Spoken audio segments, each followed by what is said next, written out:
Welcome back, literarians, to the Literary Lori YouTube channel. I'm Literary Lori, and if you love to read books or write books that center the lives of Black people and other people of color globally, then you are in the right place because I love those things too. But this video is not about my love of books. It is about my love of Black authors. And this is day 25 of my special series for Black Literary History Month, where every single day I am sharing the story of an incredible Black writer born in February. So let's get to today's special author. I am so sorry. Allergies, crazy. Probably going to be itching my nose and clearing my throat. I'm going to do my best. So today we're talking about George Schuyler, who was born on February 25th, 1895. Now, you may know George Schuyler for his book Black No More, which he wrote, which is still in print, which people are still reading. But I want to talk about George Schuyler, who wrote another book that everybody should be talking about that's still in print and that really speaks to the genius that this man was. Okay, so I'm going to summarize George Schuyler's life until we get to the part where it gets juicy, okay? So basically, George Schuyler, like I said, he's born in 1895. He grows up in a solidly middle-class family. His dad dies early, but his mom remarries, and he grows up in Syracuse, New York. Drops out of high school when he's about 17, simply because he doesn't think that there's really much future for him. He doesn't know what else he'll do, so he joins the military. He's in the Army, and it's actually there, and that's only important because that's where he actually gets his start as a writer, as a journalist. He writes for a military newspaper and starts out right away writing satire. So that's his writer origin story. Then he comes to, when he leaves the military, he's honorably discharged. And when he gets out, he serves about 7 years. He comes to New York City and bums around a bit, ends up with the Garveyites for a while. Then he's like, yeah, no, that's not my vibe. And then he ends up hanging out with some socialists. And while he's hanging out with the socialists, he starts writing for The Messenger, which is a Black journal. It's actually the first journal that Zora Neale Hurston was published in. She won a contest.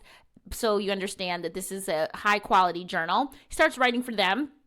And because his writing is so good, he's noticed by a newspaper, the Pittsburgh Courier, which is a very popular, well-known Black newspaper. They're like, yo, George, you're a good writer. You want to write a column for us? He's like, yeah, sure, of course. And so that's how he gets his start as a professional writer, as a journalist. And he's good at it. And so he's writing for the Courier. He's traveling. They send him down south to like explore what life is like for poor Black people in the South, what some race relations are like. So he's really seeing more of the world. And also while he was in the military, he was stationed in Hawaii. So he's seen some world. Okay. So he's writing, he's traveling around the US. He's really getting, educated the way journalists get educated, by talking to all different types of people, paying attention to the news, and, making commentary about it. So by the mid 1920s, though, George is his satirical wit is there, and he's forming his own opinions, and he's not towing the party line as it comes to race. And he actually gets in a bit of hot water because he criticizes the Harlem Renaissance and basically is like, why are we treating Black art any differently than American art? And he calls the whole thing, he makes people mad. And when I say people like Langston Hughes even, because he's like, I don't know why you guys are separating your Black art, your art as something different. If it's good, it's good. It doesn't need to be thought of as something separate and treated as or judged differently. Either it is good or it's not. And he basically was like, I don't even think there was that much good art or literature that came out of the Harlem Renaissance. He's like, there's a little bit that was good, but it was good because it was good literature, not because it was Black. So he made some people mad, but he's still doing his thing at the Pittsburgh Courier. Around this time, he gets married in 1928, and he marries a white woman, and not just any white woman, a Texas heiress whose grandparents were slave owners. But funny enough, they believed that intermarriage was going to be the solution to the race problem. Fun fact, George did too. So George and his new wife, Josephine, they're like, yo, we're going to make a super baby, but we got to like take this seriously. So they were into like all kinds of weird wellness ideas, like only like 3 years before they tried to have the baby. Josephine is like eating only natural raw foods. She doesn't eat any meat. She's doing like mind body work. Remind you, this is in the 1920s, okay? But anyway, she gives birth to a daughter, Philippa Schuyler, and she is a super child. She is a prodigy. She's an amazing musician. She is apparently reading and writing by age 2. By age 4, she can play compositions by Schumann and Mozart. She's performing all over the world.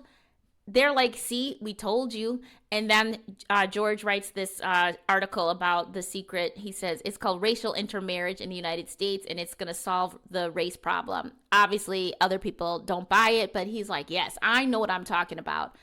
Then he writes his famous novel, Black No More. As a reminder, in Black No More, there's a scientist who figures out how to turn black people white. And you have the main character, Max, who's like this black rogue, and he becomes white. And then as throughout the story, he becomes the head of the Knights of Nordica, which is like the Ku Klux Klan. And he starts dating this white woman who turned him down when he was black. It's a big spoof. And he takes pot shots at W.B. Du Bois, at Marcus Garvey, at Madam C.J. Walker. He lampoons everybody. But essentially, he's like, race and racism are so dumb. Organized religion, like, he's just saying all this stuff is so stupid and it's keeping us from actually doing the work we need to do to have a thriving, economically sound society. And people, like even Du Bois, he was like, I'm not mad at you. I see what you're doing, George. You're a good writer. I see what you've done here. And, you made fun of everybody. So it's not just me. So it was okay. So that book came out and it was, I would say it was a success. It's still in print. People were talking about it because he gave them something to talk about. That's what good satire does. All right. So W.B. Du Bois is so okay with Schuyler. He gives him a job working at the NAACP. He works in their publicity department. He's the business manager for the crisis. So you say things are still good. He's still on good terms with the black people, right? Meanwhile, he's writing like a maniac. He's still working for the Pittsburgh Courier, and he's writing serials, right? He's writing like he's taking a page out of Charles Dickens' playbook and is doing serials, okay? So like fictionalized stories where everybody gets a chapter a week. So he starts this one serial called The Black Internationale, story of black genius against the world. And that was in 1936 he begins. And this takes like over a year to write this whole story. And this is what it's about. It tells and I'm quoting here, it tells the electrifying tale of Dr. Henry Belsidus, a black scientific genius desperate to free his people from the crushing tyranny of racism. To do so, he concocts a plot to enlist a crew of black intellectuals to help him take over the world, cultivating a global network to reclaim Africa from imperial powers and punish Europe and America for white supremacy and their crimes against the planet's black population. Dun, dun, dun. Now, this serialization was so clutch, so good, so juicy. People were like, yes, I want to know more. And buying the Pittsburgh Courier, waiting with bated breath. And the Pittsburgh Courier is like, yes, you want to read this. And they were kind of acting like it was that there really was this secret black operatives who were ready to take over the world. So much so that people would write in. They would write in and be like, where can I sign up to be part of this group? I want to be part of the group to take over the world, to take Africa back from the colonial powers. So yeah, people were intrigued and excited. And then he followed up that with basically a sequel called Black Empire, an imaginative story of a great new civilization in modern Africa, in which case they've already taken back Africa from the colonial powers, and then we get to see how Dr. Belsidus runs Africa at that point. Now, again, people loved this. They were like, give us more. This is incredible. But the irony is that George Schuyler was like, that was a joke. I just wanted to show people how ridiculous they could be that black people will just believe anything, that I just threw in every science fiction, new wave mumbo jumbo into this story just to prove how ridiculous black people are wanting such foolishness to be true. And he's like, it just kind of proved my point. He called it, quote, hokum and hack work in the purest vein, his own work. And yet, this was probably, I would say, his greatest work that had the greatest impact. But Schuyler really didn't believe in Pan-Africanism or race internationalism, if you will, despite being all over, traveling through Africa and Latin America. And the hope that seems to be there in this book because the way that the Dr. Belzadis like takes over is by creating these networks of the people of color around the world. It's like he really demonstrates Pan-Africanism. And Schuyler's like, I don't believe in that. That's nonsense. He says the belief that there is something in common between peoples wildly divergent in culture, language, and residence because accidentally they happen to be non-whites is hokum. It's hooey. So it's almost as if after that book, George Schuyler, it's almost like he was like something happened to him, because after that point, he just goes deeper and deeper into conservative politics until he's writing for libertarian publications, and he's become a pariah in black circles. He eventually gets let go from the Pittsburgh Courier. Nobody wants to hear from him or talk from him in the black community. By the 50s, he's very much part of the anti-communist propaganda. He denounces Du Bois, Martin Luther King Jr. He writes a scathing editorial saying Martin Luther King Jr. should not have received the Nobel Peace Prize, and called him, terrible things. So he's just, it's almost like he's on a tear, on a mission to ameliorate his own reputation in the black community. I don't think he cares about the black community by this point. And I should say that he doesn't care about their opinions. And he is still staunchly writing for black liberation, but his beliefs are on the conservative side, where he says segregation is not going to be legislated away. It's going to have to be black people like getting their own economic success and just becoming equal, and white people, I don't know what he thought white people were supposed to do, but he just believed that the government, like most conservatives, had no business trying to legislate morality or things like legislating away racism. So this is what's happening in his professional life. He's getting more and more conservative. He's making more and more enemies. Less and less people want to have anything to do with him in the black community. White conservatives embrace him and his writing, but not enough, because he's still a black man. So his world gets smaller and smaller. In 1967, tragedy strikes his personal life, and his daughter, who also struggled, like after being a child prodigy, touring all over the world playing the piano, she struggled with being mixed race. She was, she really was devastated by racism, wanted to maybe pass as white, gets out of performing and becomes a journalist like her father, becomes a journalist for mostly conservative publications like her father. And sadly, while she's on assignment she's a foreign correspondent, and while she's on assignment in Vietnam, she's in a helicopter and it crashes and lands in a body of water. I don't know, the lake, the sea, into the ocean. She survives the crash, but she can't swim, so she drowns before rescue people can come. Such a tragic death. And then his wife, George's wife, she's so devastated by the daughter's death, she ends up killing herself 2 years to the day of the daughter's death.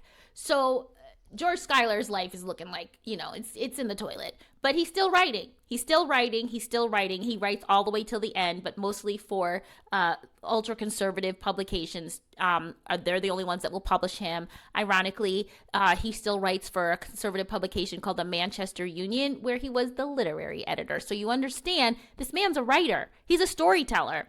And the stories he tells are incredible.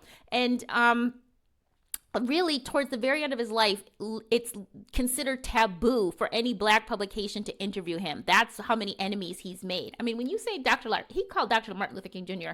A pariah who just takes people's money. Anyway, so people are like, don't interview him. Don't give him any publication space in any publication. But one man does. And who is that man? Ishmael Reed. Remember we just talked about him yesterday? Or was it the day before yesterday? Yeah, a couple days ago.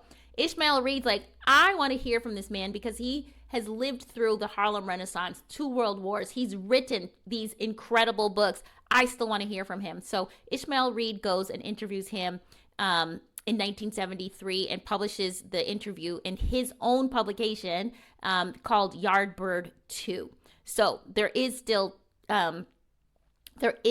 publication of what he thought about his life that many years on. And he still was like hardcore, I said what I said, hokum and hooey.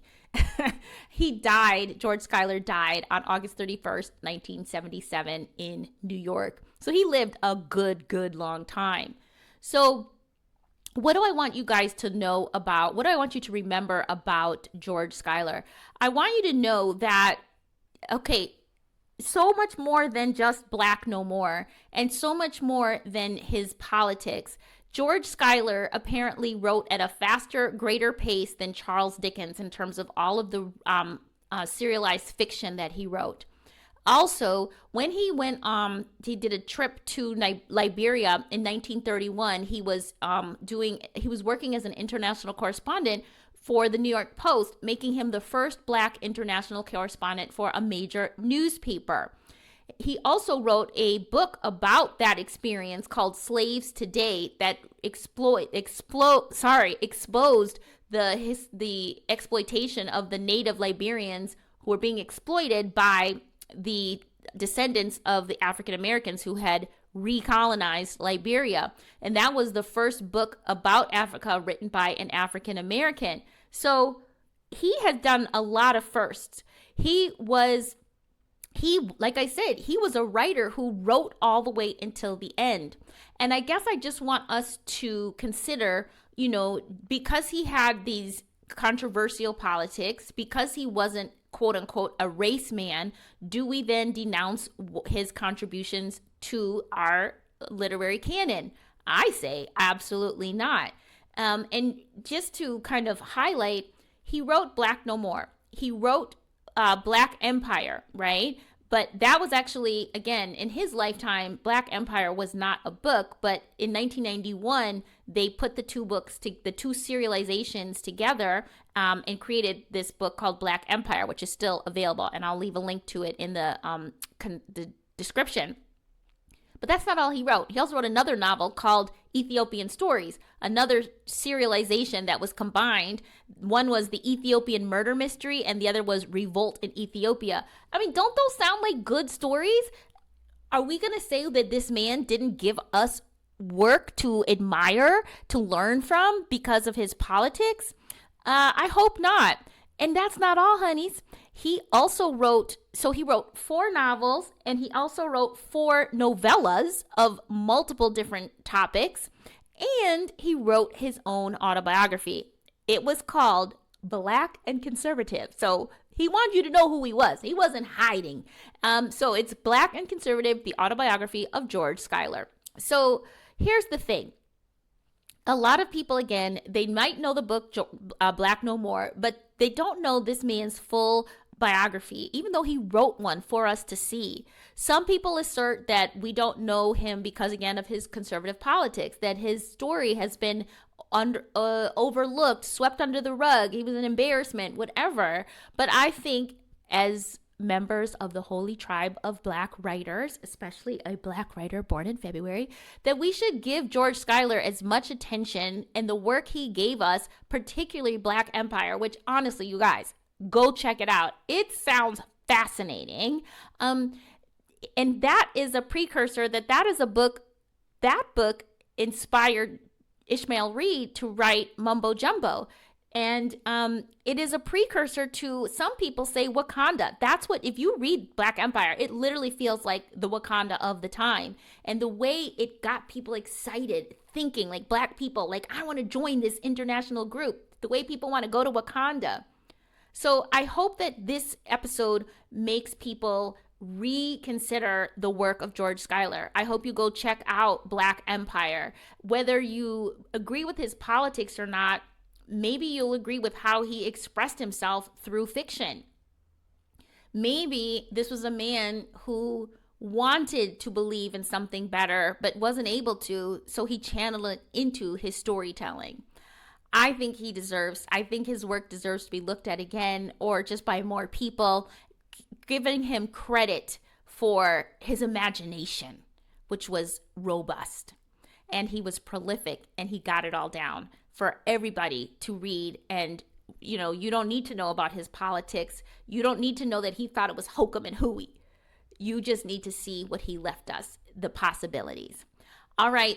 I hope you guys are inspired. I hope you go and check out George Schuyler's work. And I hope you come back tomorrow for another episode where we will talk about another incredible Black author born in February. Bye.